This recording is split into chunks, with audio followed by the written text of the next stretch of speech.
Bismillahirrahmanirrahim. Assalamualaikum warahmatullahi wabarakatuh. Waalaikumsalam warahmatullahi Bismillah, wabarakatuh. alhamdulillah, la haula wa la quwata illa billah. Muhammad ibn Abdullah wa alihi wa ashabihi wa balah. Ba'du, puji dan syukur kita panjatkan kepada Allah Subhanahu wa taala. Salawat teriring salam semoga tercurah limpahkan pada junjungan kita Nabi besar Muhammad sallallahu alaihi wasallam. Nah, kita hari ini sudah masuk pertemuan kelima ya. Kita bahas tentang hal-hal yang terkait dengan eh, desain atau inovasi pembelajaran berbasis kebutuhan abad 21. Nah, kita nanti belajar itu karena ini juga sangat terkait dengan inovasi ya. Inovasi itu harus menyesuaikan dengan zamannya. Kalau inovasi tidak mampu sesuaikan konteks zamannya, maka akan ketinggalan ya.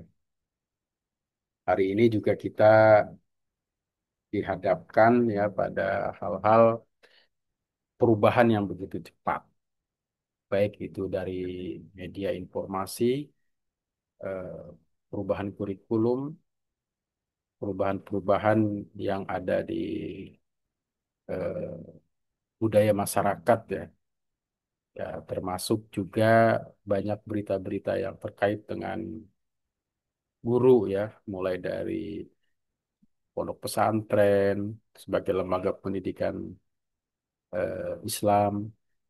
Ada juga guru yang menasehati muridnya ya, mungkin menampar dalam tanda kutip itu ya, sampai viral siswanya menuntut ya kepalanya untuk mundur dan seterusnya. Ini sekarang kita dihadapkan pada problem-problem yang luar biasa ya dalam pendidikan.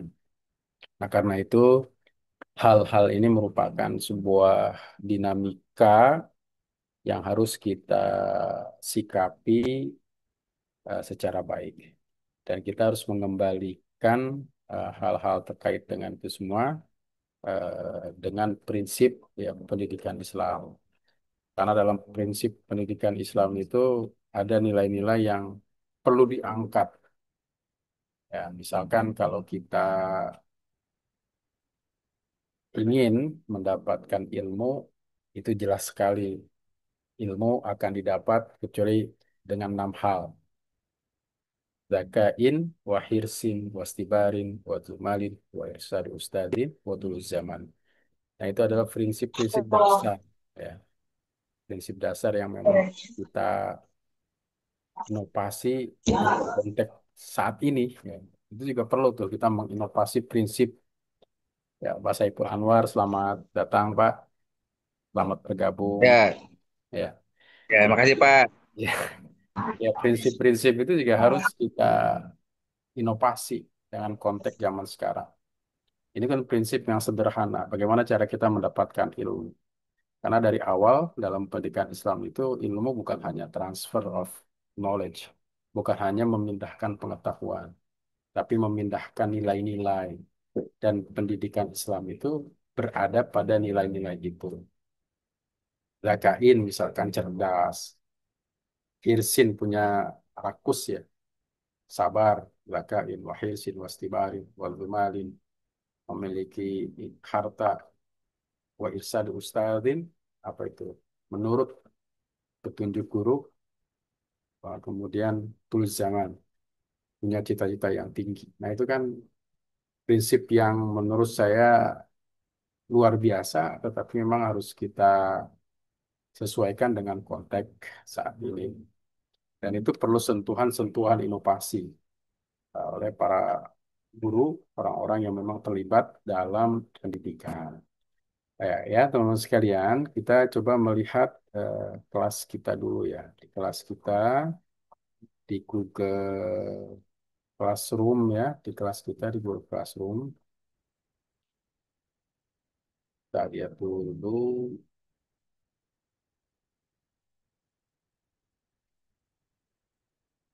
kelas kita ini. Nah, ini ya.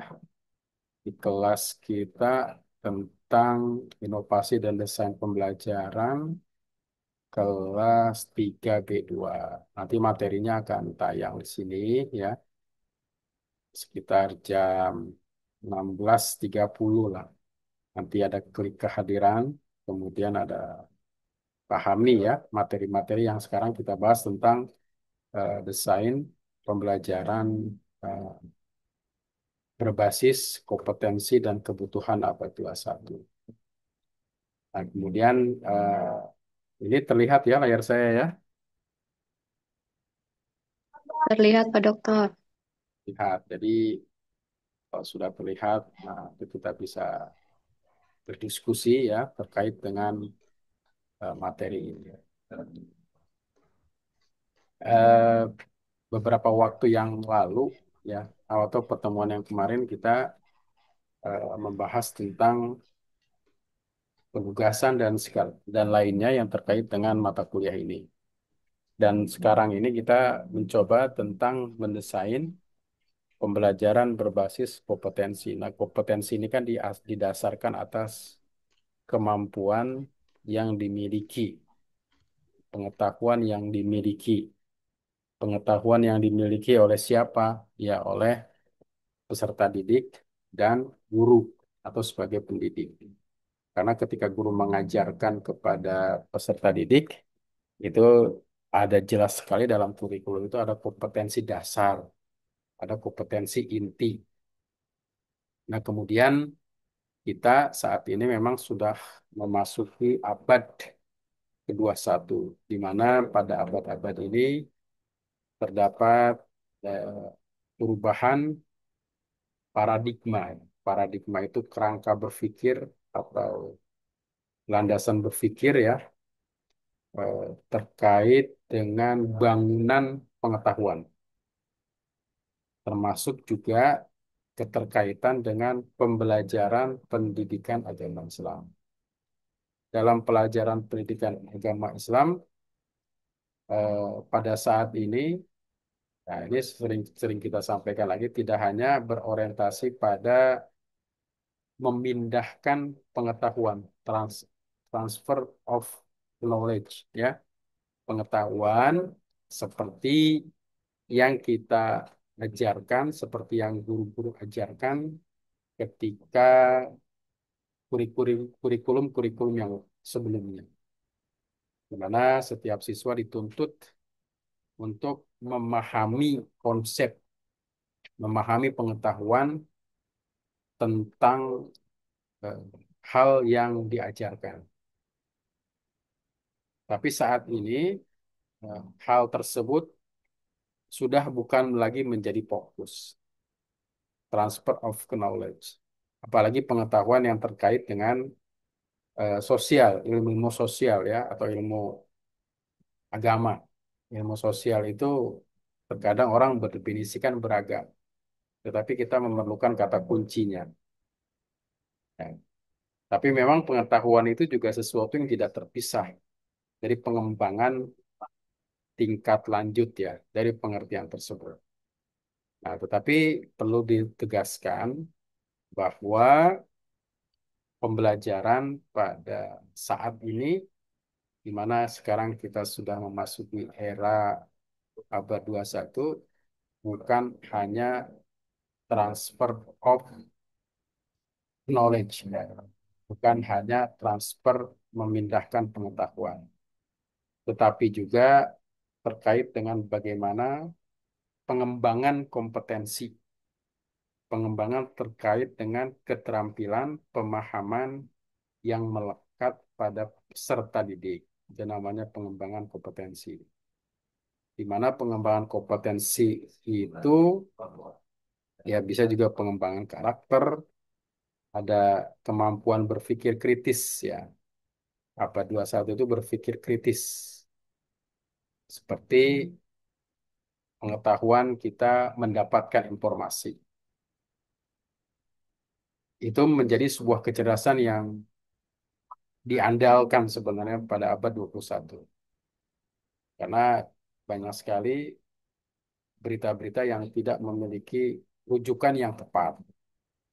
Maka orang yang memiliki kemampuan untuk mendapatkan berita yang tepat itu juga sebagai sebuah kemampuan untuk berpikir kritis.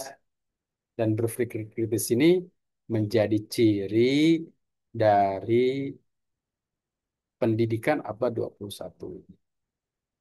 Karenanya kemudian ketika kita mendesain, menginovasi sebuah pembelajaran atau berbasis kompetensi based learning design, itu pendekatan ini harus dilibatkan bahwa sebuah proses belajar itu mengarah pada penguasaan kompetensi inti yang relevan dengan tuntutan zaman dan nilai-nilainya. Ini yang harus kita angkat. Jadi pendidikan itu yang harus kita ajarkan sekarang harus menyesuaikan dengan konteks pendidikan saat ini ataupun mungkin konteks pendidikan mendatang ya, keterampilan-keterampilan apa yang harus diajarkan oleh peserta didik ya dengan kehidupan-kehidupan yang pada masa yang akan datang. Bagaimana kita membuat sebuah pengetahuan itu menjadi sebuah pengetahuan yang bertanggung jawab. Sebuah pengetahuan dalam pandangan Islam itu bukan berorientasi pada dunia saja, tapi berorientasi pada akhirat. Karena itu, dalam proses pendidikan agama Islam, ya, melampaui melampaui pendidikan versi Barat. Ya. Kalau versi Barat, misalkan kita hidup ya, hidup, kemudian berjalan sampai mati sudah selesai. Tetapi kita meyakini ada perjalanan lagi setelah kematian itu. Karena konsep pendidikan Islam itu melampaui konsep pendidikan Barat yang hanya yang disebut-sebut sekuler ya. Sekuler itu memisahkan antara kehidupan dunia dan kehidupan akhirat. Nah, pendidikan Islam itu orientasinya jauh ke depan, melampaui. Karena melampaui, maka sebenarnya hal-hal yang terkait dengan kemampuan-kemampuan itu tidak hanya bersifat duniawi saja. Ke dalam pendidikan Islam itu ada konsep berkah. Konsep berkah itu juga harus kita terjemahkan dalam inovasi pendidikan. Di mana berkah itu ya bisa saja bermakna wa irsadu ustadzin ya. Menurut apa yang dilakukan, apa yang disampaikan, apa yang petunjuk-petunjuk guru. Dan itulah sebenarnya ciri khas dari sebuah pendidikan kita yang berada di lembaga-lembaga pendidikan seperti pesantren atau kepanjangan dari pesantren kemudian disebut dengan madrasah. Karena itu ketika ada orang yang menyinggung itu ya dengan menyatakan eh, pesantren sebagai sebuah lembaga pendidikan yang didasarkan atas seseorang ya, kiainya misalkan dengan hidup mewah dan segala macam itu menjadi ramai seperti yang terjadi pada saat ini. Bahkan ada gerakan-gerakan yang menyatakan harus memboikot ya salah satu media yang memberitakan hal tersebut. Kenapa? Karena memang pesantren itu sangat identik dengan pendidikan Islam. Di mana dalam dunia pesantren itu ada tokoh utama. Tokoh utamanya itu adalah seorang kiai. Karenanya bagaimana pada saat modern ini pendidikan pesantren itu harus direaktualisasikan, harus dikonteks dengan pendidikan modern. Karena itu kemudian muncullah beragam model-model pesantren untuk menyesuaikan dengan zaman. Dan itu adalah menjadi sebuah ciri khas dari perkembangan pendidikan Islam saat ini. Dan itu tidak bisa dihindari karena bagian dari sebuah proses perpindahan pengetahuan atau transfer. Jadi paling tidak itu yang kita pahami ya tentang bagaimana kita mendesain pembelajaran berbasis kompetensi atau kebutuhan masyarakat. Nah, kemudian ketika kita menginovasi, mendesain itu ada beberapa hal ya, pandangan-pandangan yang perlu kita perhatikan. Pertama dari Dick and Karen. Dia menyatakan bahwa sebuah desain pembelajaran proses sistematis untuk mengembangkan kegiatan belajar yang efektif. Jadi termasuk juga ketika kita menginovasi, mendesain, itu arahnya adalah efektivitas. Efektivitas yang selama ini belum efektif menjadi lebih efektif.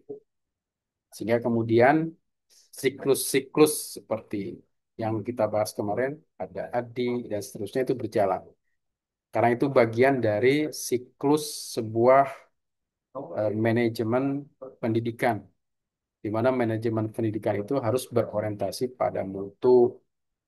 Dalam dunia pendidikan itu bisa kenal dengan istilah total quality management atau disebut juga manajemen mutu terpadu pendidikan. Nah, itu yang perlu kita tegaskan ya dalam proses mendesain, menginovasi sebuah pendidikan.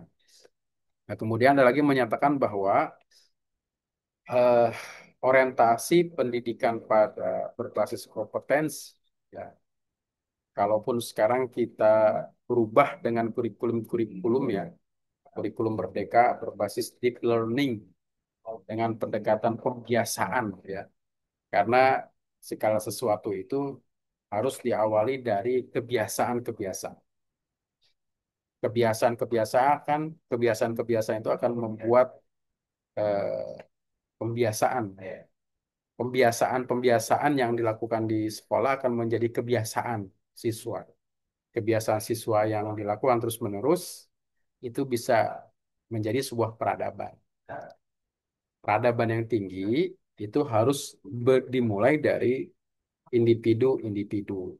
Seperti masyarakat yang berkualitas harus diawali dari individu-individu yang berkualitas. Di mana individu itu berada?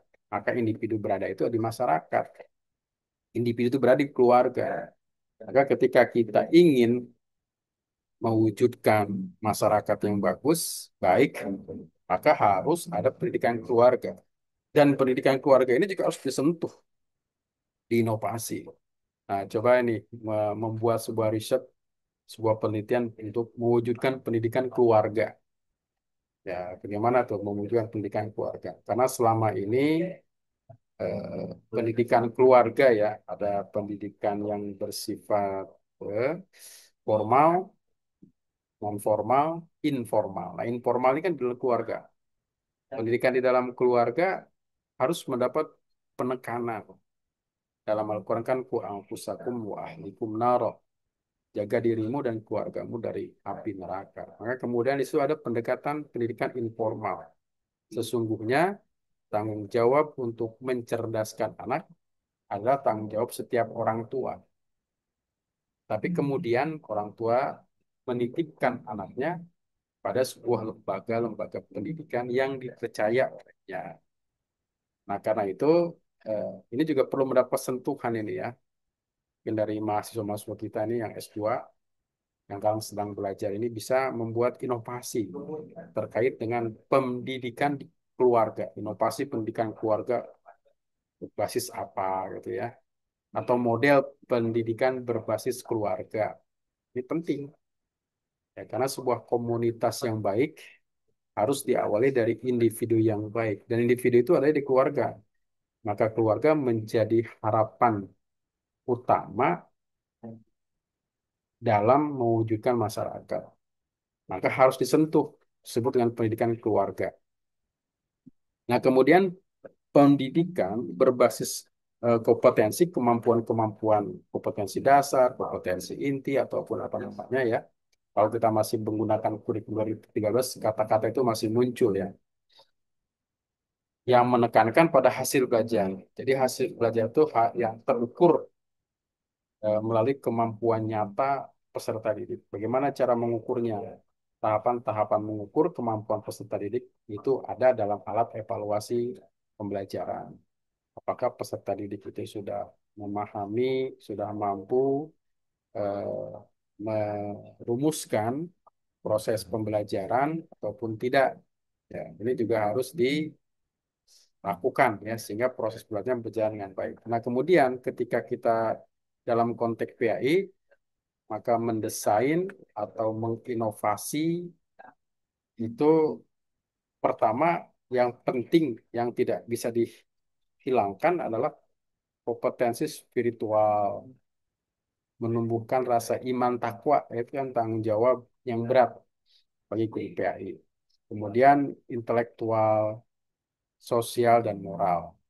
Nah, seperti guru juga kan dalam undang-undang guru dan dosen, guru yang profesional itu harus memiliki kompetensi pedagogi, sosial, profesional, dan satu lagi ya, ada kompetensi pedagogi, profesional, sosial, dan profesional. Itu kompetensi-kompetensi yang memang harus dimiliki oleh seorang guru.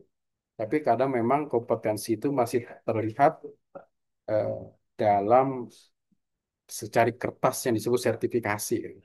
Orang-orang yang sudah sertifikasi itu sebenarnya profesional, dibuktikan dengan sertifikat.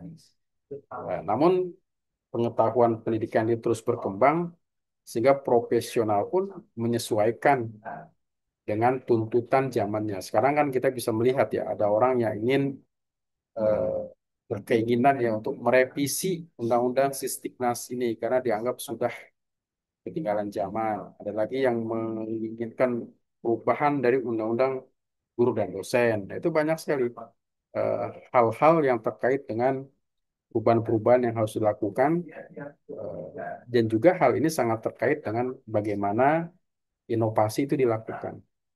Proses pembelajaran yang dulu bersifat manual, ya sekarang sudah bisa hybrid, sudah sinkronus, sudah bisa asinkronus. Namun media yang begitu banyak juga dihadapkan pada problem dan persoalan yang cukup banyak. Sehingga semakin banyak pilihan, semakin banyak alternatif-alternatif yang pada dasarnya juga akan membuat eh, secara terseleksi ya tentang bagaimana sebuah lembaga pendidikan itu mampu bertahan dan menyesuaikan terhadap pembelajarannya kalau dia mampu berinovasi dan mampu menyesuaikan dan mengintegrasikan nilai Islam dalam kompetensi abad 21. Jadi nilai-nilai abad 21 itu tergantung kita yang mampu mewarnainya. Kalau ciri khas dari abad 21 itu adalah kemajuan di bidang IT, ya maka kemudian pendidikan agama Islam itu pun harus memiliki sinkronisasi, nyambung dengan pertumbuhan IT. Ya, sehingga sekarang sangat berkembang ya animasi, film-film yang sifatnya sesuai dengan perkembangan abad 21. Terlihat dari plus dan minusnya, yang penting saat ini memang terdapat beragam inovasi dan juga terdapat tantangan-tantangan yang memang perlu diselesaikan sebagai dampak dari proses perubahan zaman yang cukup panjang itu. Nah, kemudian selanjutnya kebutuhan abad 21 apa yang harus kita masukkan dalam sebuah inovasi? Apa saja itu kebutuhan abad 21?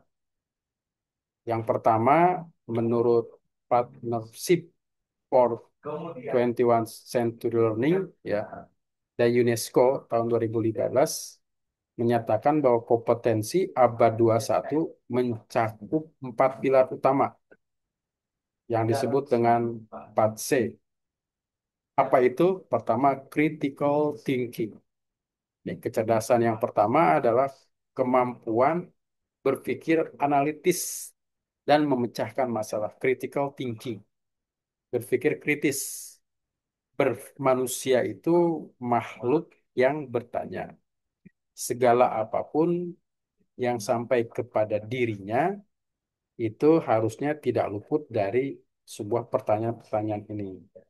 Critical thinking, kemampuan berpikir kritis, ini menjadi sebuah kemampuan yang melekat pada setiap mata pelajaran yang diajarkan oleh seorang guru di satuan pendidikan, ya di madrasah, di sekolah, di pesantren.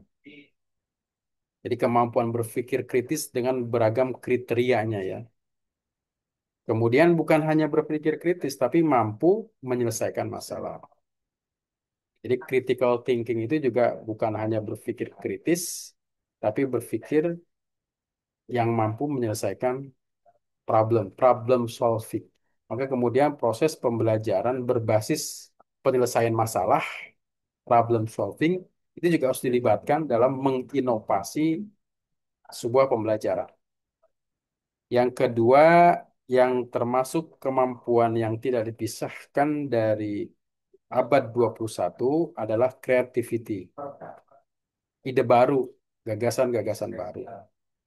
Gagasan baru itu berawal dari sebuah gagasan yang ada, tergantung dia melihat sudut dari versi mana. Ya kan sebuah benda kita bisa lihat dari beragam sisi. Bisa dari depan, dari belakang, dari atas, dan dari bawah. Kemudian kita mendeskripsikan.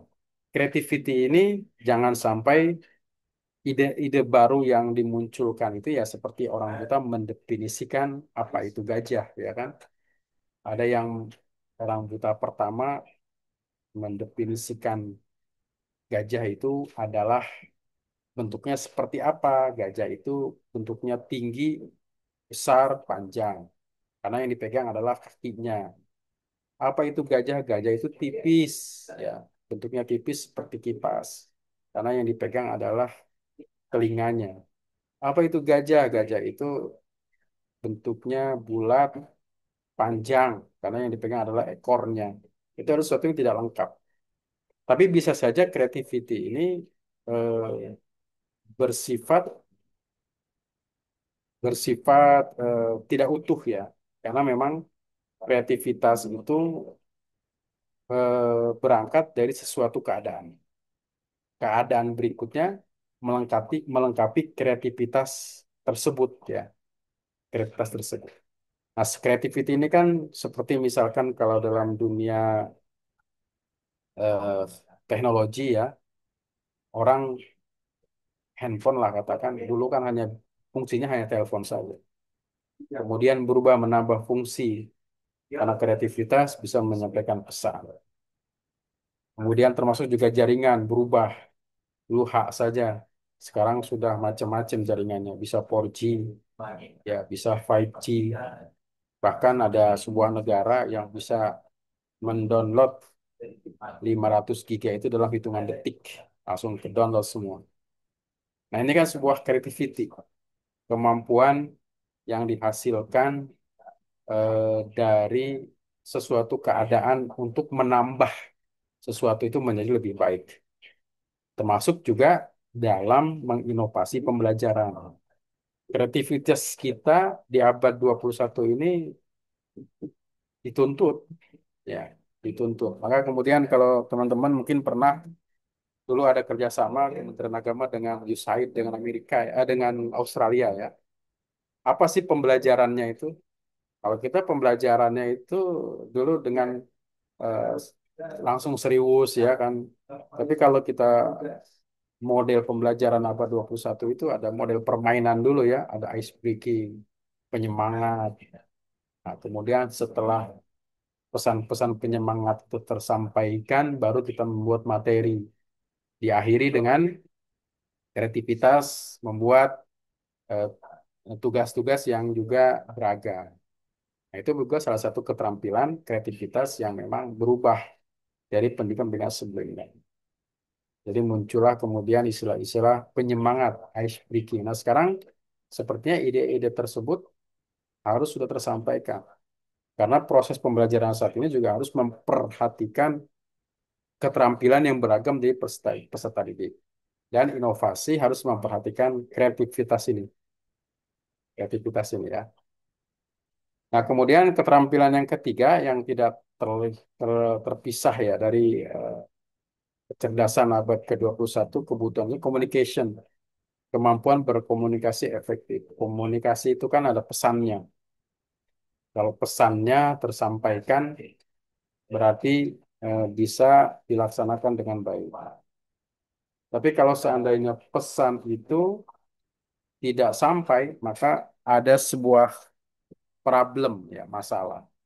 Nah, kemudian keterampilan untuk bisa berkomunikasi ini adalah sebuah keterampilan yang penting yang harus dimiliki oleh peserta didik pada abad 21 ini.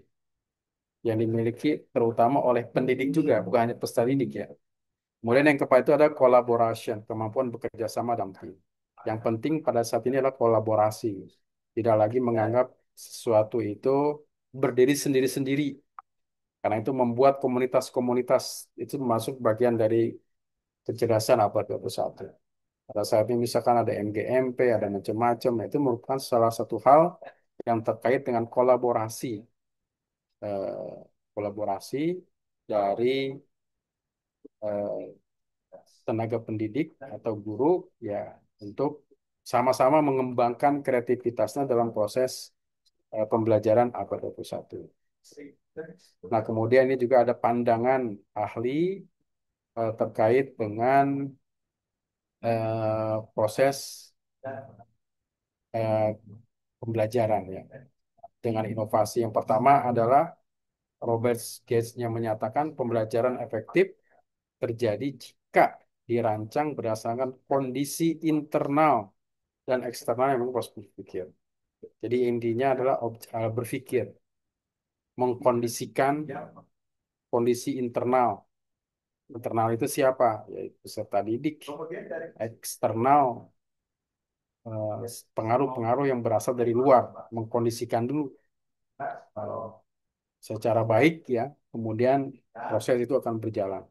Kemudian yang kedua ada pandangan menurut Anderson Wolf yang 2001 ini yang menyatakan bahwa revisi tak, taksonomi Bloom ya.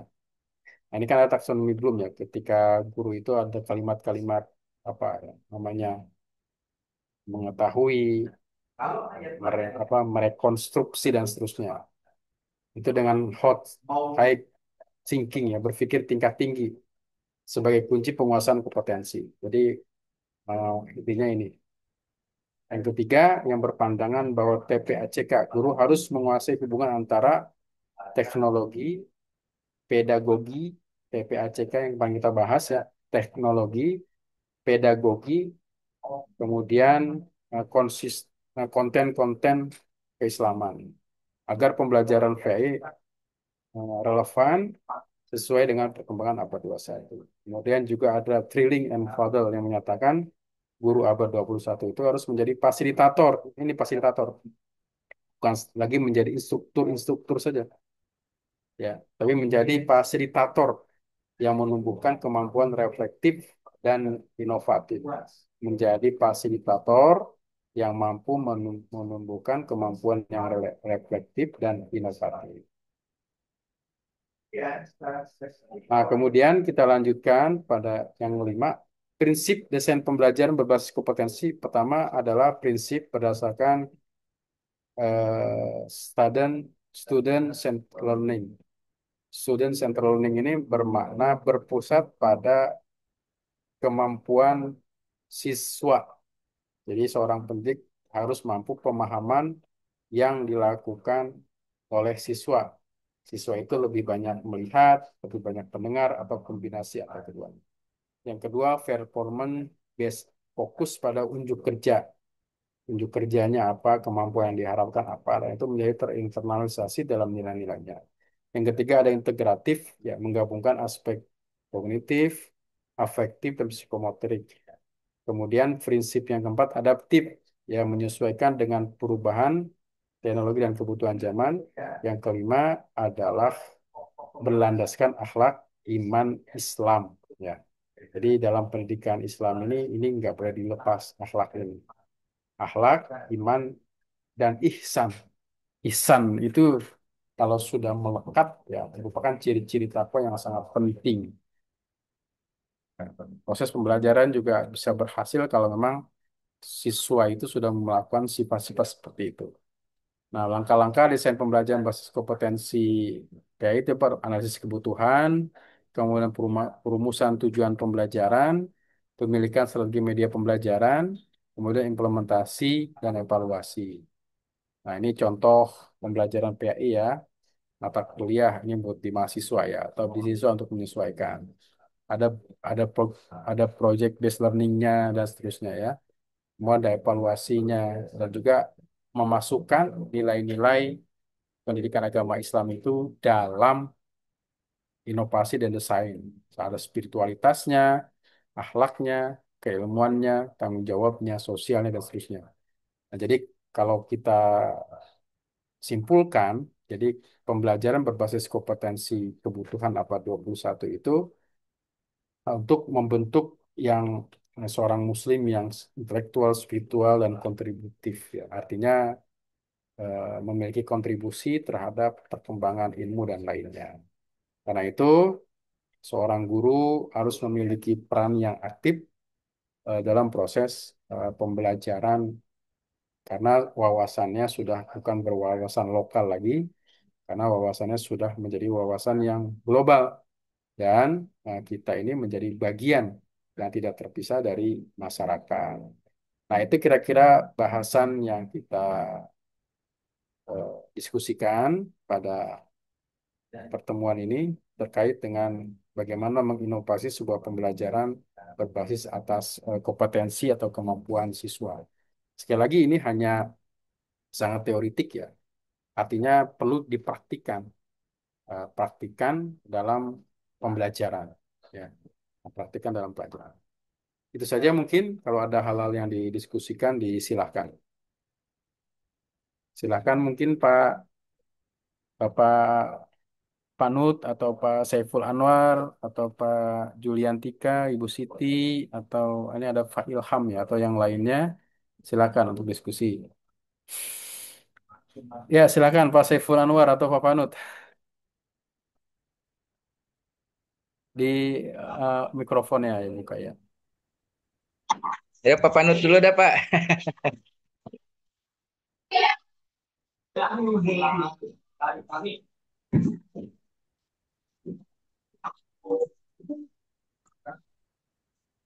Ya Pak Panut malah sinyal kayaknya. Pak Saiful Anwar mungkin ada yang didiskusikan. Materinya sudah saya share di kelas ya. Nanti silahkan isi kehadiran dan juga pahami materi. Kalau ada rekamannya, insya Allah akan saya sampaikan di kelas. Silakan Pak Saiful Anwar. Baik, Pak Dokter. Assalamualaikum warahmatullahi wabarakatuh.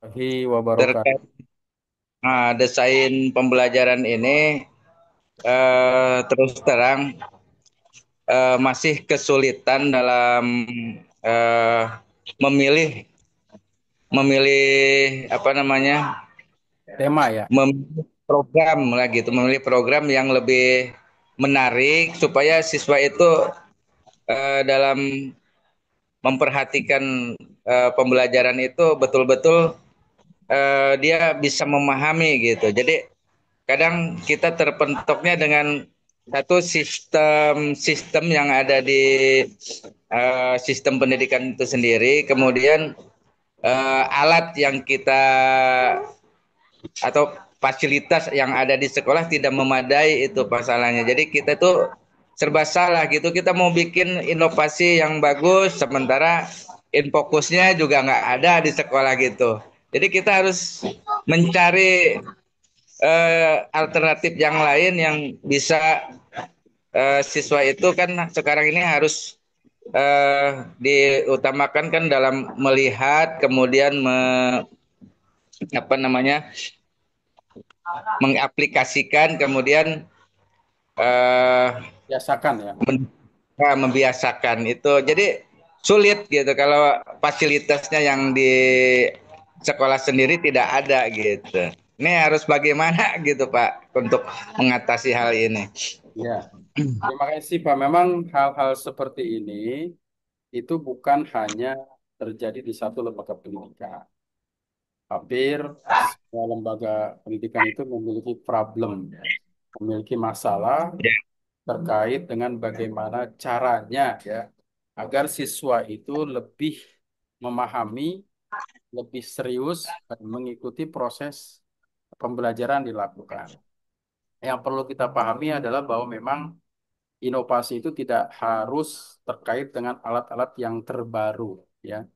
Kita bisa menginovasi dari kondisi yang kita alami di tempat di mana kita mengajar. Nah, ketika misalkan katakanlah infocus itu menjadi sesuatu yang sangat penting, maka kemudian kita juga harus memprioritaskan. Jadi terkait dengan hal-hal yang kita sangat butuhkan itu harus ada skala prioritas. Skala prioritas juga Ya, termasuk pemeliharaan. Memang yang ada ya di sekolah-sekolah yang saya alami, kita terkadang sering membeli alat-alat yang dianggap terbaru ya untuk proses pembelajaran, tetapi juga tidak diiringi terhadap pemeliharaannya. Nah, maka kemudian ya, dibuat tim pengembang. Kalau di madrasah itu ada tim pengembang madrasah ya. Kalau di sekolah mungkin sebutan lain.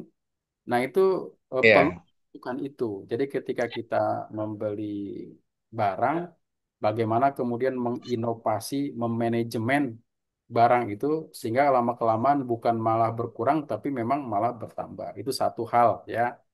Nah, kemudian menginovasi juga bisa kita mulai dari proses pembelajaran. Dalam PAI misalkan pembelajaran itu di kelas, ceramah ya, ya justru kita bisa bawa anak-anak itu ke suasana yang baru, ke tempat-tempat yang memungkinkan anak itu untuk berpikir, bertafakur gitu ya. Itu juga salah satu inovasi. Nah, kalau inovasi yang terkait dengan teknologi, ya memang itu menjadi bagian yang tidak terpisah dari proses inovasi, tapi tidak semua sekolah itu mampu. Nah, kemudian banyak juga sekolah-sekolah itu yang memang dalam tanda kutip kekurangan, tapi dia bisa menyelesaikan problem-problem yang ada di sekolahnya. Kan berarti harus ada dukungan-dukungan keseriusan. Dan memang juga yang memang perlu sangat diperhatikan ya, guru itu menurut saya ya bisa berinovasi dengan baik manakala kebutuhan dasarnya terpenuhi.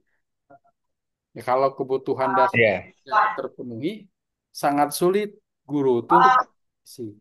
Bagaimana dia berinovasi? Karena untuk memikirkan diri sendiri saja masih kesulitan dengan beban-beban yang lain. Nah, karena itu ya kalau kita melihat misalkan pada membandingkan negara-negara maju, ya memang lebih memprioritaskan pada guru. Kebutuhan-kebutuhan guru itu sangat diprioritaskan sehingga fokus eh, dalam mengajar. Nah, sementara kan kalau di kita ini kebutuhan guru itu belum diprioritaskan. Guru yang mengajar di madrasah, di sekolah, itu kan masih terkotak-kotak. Ada guru dengan klasifikasi A, ada guru dengan klasifikasi B, ada guru dengan klasifikasi C, di mana ngajarnya sama, bebannya sama, honornya berbeda. Itu kan menjadi problem. Karena yang menjadi ya, fokus itu kan sama-sama anak-anak bangsa kita. Dia ngajar sama anak bangsa kita. Tapi itu hal-hal yang memang menjadi problem. Sehingga untuk menginovasi itu kreativitas kita terhambat dengan keadaan karena sebagian besar ya, belum mampu menyelesaikan kebutuhan-kebutuhan yang sifatnya dasar pada guru itu sendiri. Nah, misalkan ya kebutuhan sederhana ya kalau misalkan guru itu kan ya mau tidak mau harus ada alat transportasinya, harus ada makanan-makanan bergizinya. Ya, sekarang kan makanan bergizi baru siswa, gurunya belum makan bergizi misalkan. Nah, itu kan jadi masalah juga. Jadi jangan-jangan nanti siswa yang lebih cerdas dari gurunya karena masalah makanan, belum lagi masalah-masalah atau sosial, masalah lainnya.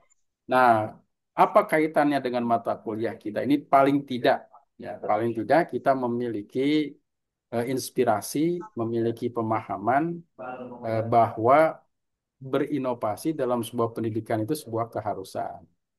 Nah, Bagaimana berinovasi yang baik? Ya, disesuaikan dengan kondisi di mana kita berada. Tidak harus nyambung, tidak harus terkait alat-alat yang sifatnya modern. Ya, inovasi itu bisa jadi pemikiran kita terhadap problem yang kita hadapi di kelas. Misalkan setiap kelas masuk siswanya ngantuk, ya kita ngajar jam terakhir mata pelajaran PAI atau mata pelajaran BTQ, siswa udah nggak semangat lagi. Nah, bagaimana caranya kita menyemangati itu kan perlu inovasi. Model apa kita sebutnya? Nah, itu kan penting. Nah, maksudnya menginovasi itu berasal dari diri kita atau guru ya, yang memang setiap hari melakukan proses pembelajaran. Ya, mungkin itu ya. Jadi ini memang menginovasi ini menjadi tanggung jawab kita semua sebenarnya. Ya. Terima kasih Pak, Ya, baik. Pak Saiful Anwar. Pak Fanut mungkin ada yang didiskusikan Pak Fanut. Pak, Assalamualaikum warahmatullahi wabarakatuh. Assalamualaikum warahmatullahi wabarakatuh. Waalaikumsalam warahmatullahi wabarakatuh. Ya, silakan. Tadi sempat dijelaskan juga apa namanya kondisi pembelajaran di beberapa tahun yang lalu, mungkin zamannya saya ya, zamannya saya kecil atau mungkin bapak-bapak yang periode 80-an 90-an. Itu tadi disinggung kalau dulu katakanlah pembelajaran itu tegas atau lebih cenderung mungkin kalau dulu bilang perpeloncoan gitu ya, pelonco atau sedikit ada main tangan, tapi kan pakai ukuran, tidak hanya asal. Nah itu dulu tidak jadi masalah ya. Sedangkan sekarang mungkin baru nyentil sedikit aja bisa jadi masalah. Nah, tapi kalau dulu pendidikan karakter mulai dari situ tuh dengan tindakan tegas, tindakan yang seperti itu, mental-mental orang dulu itu cenderung malah jadi, Pak. Ya,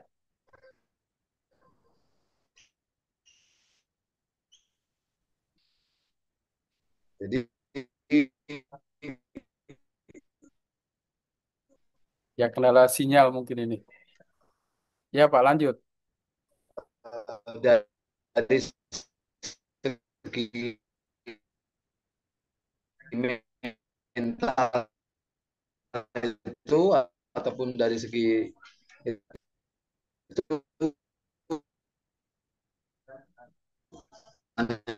tapi Ya, sinyal nih sih. Saya nggak bisa mendengar.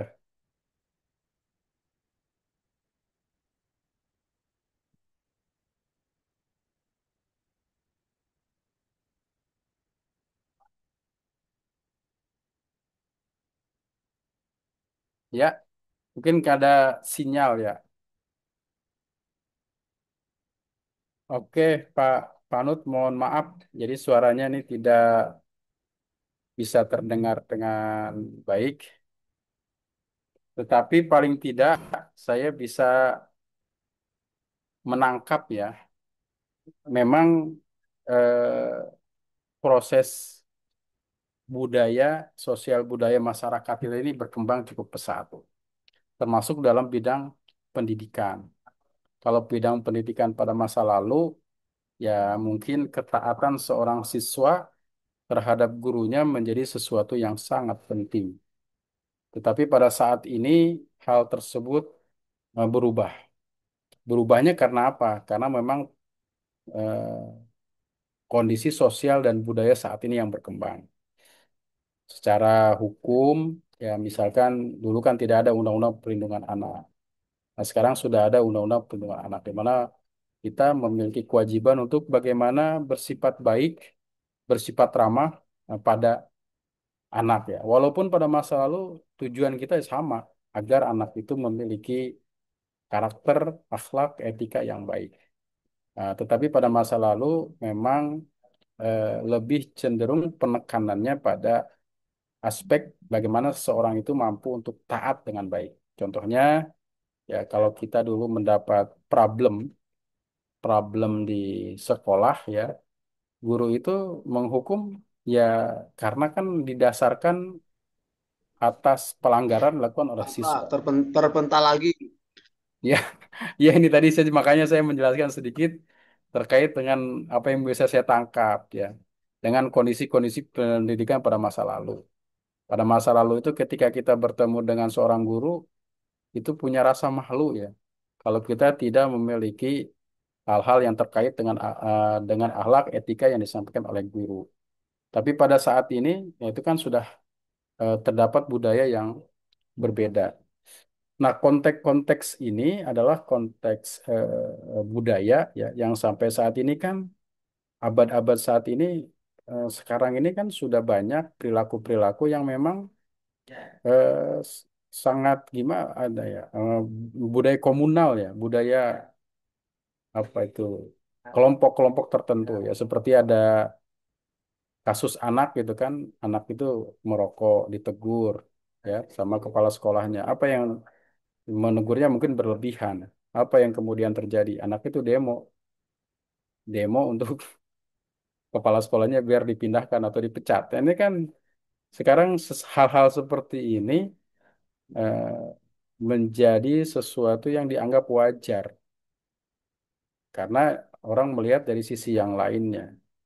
Atau juga banyak sering guru-guru yang punya beban moral ya ketika menghukum siswanya, menghukum dalam tanda kutip untuk mendidik itu menjadi terbalik malah gurunya yang dihukum.